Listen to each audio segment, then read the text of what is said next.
Ce soir, le gesso, le gesso d'ailleurs, c'est la même chose. C'est un enduit universel, on le connaît tous, on a tous entendu parler, on l'a vu.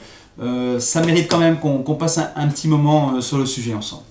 Alors, c'est un enduit universel, donc c'est une sous-couche qu'on va passer sur notre support pour le préparer avant de peindre. C'est tout simple, c'est une règle d'or. Avant de peindre, je prépare ou je vérifie mon support.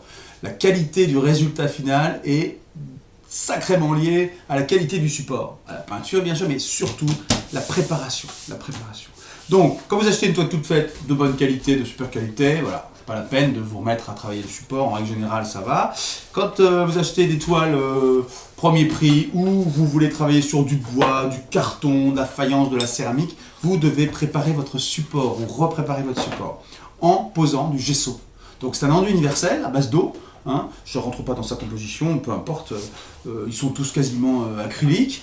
Vous pouvez le délayer, ça s'applique avec un spalter, tout simplement. Vous allez appliquer une première couche fine en croisant sur l'ensemble de votre support à peindre, sur la toile par exemple. Vous laissez sécher quelques heures, une demi-journée. Ensuite, avec un papier de verre fin, vous allez abraser, vous allez passer sur l'ensemble du support. Avec un chiffon, vous essuyez la poussière. Vous recommencez l'opération au moins 2 fois. Je pense qu'il faut faire au moins 2 passages. Si vous avez envie d'avoir un support encore mieux préparé, encore plus lisse, vous pouvez aller faire 3, 4 couches de gesso. Ça dépend des clients. Moi, j'ai des clients qui, même sur des toiles haut de gamme d'ailleurs, repassent plusieurs couches de gesso pour avoir un support. Voilà, nickel. Bon, dans tous les cas,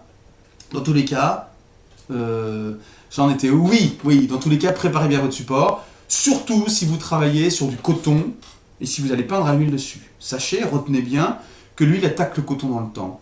Et donc que le gesso va permettre de créer une couche étanche entre l'huile et le coton. Hein, on peint normalement sur du lin quand on peint à l'huile, mais bon, voilà, si vous voulez peindre sur du coton, si vous aimez ce grain fin, ou même économiquement d'ailleurs, c'est plus intéressant, protégez bien votre coton avec une couche de gesso, plusieurs couches de gesso, surtout si vous avez acheté, non pas là, mais vous avez acheté des toiles entrée de gamme.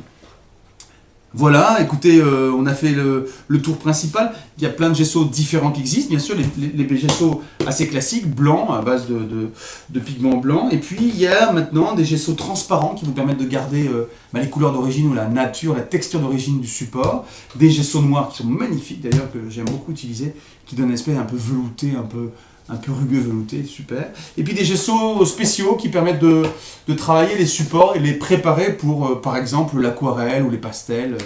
Donc voilà, toutes sortes de gessos. Merci beaucoup, merci pour votre attention. J'espère que ça vous a apporté quelques infos.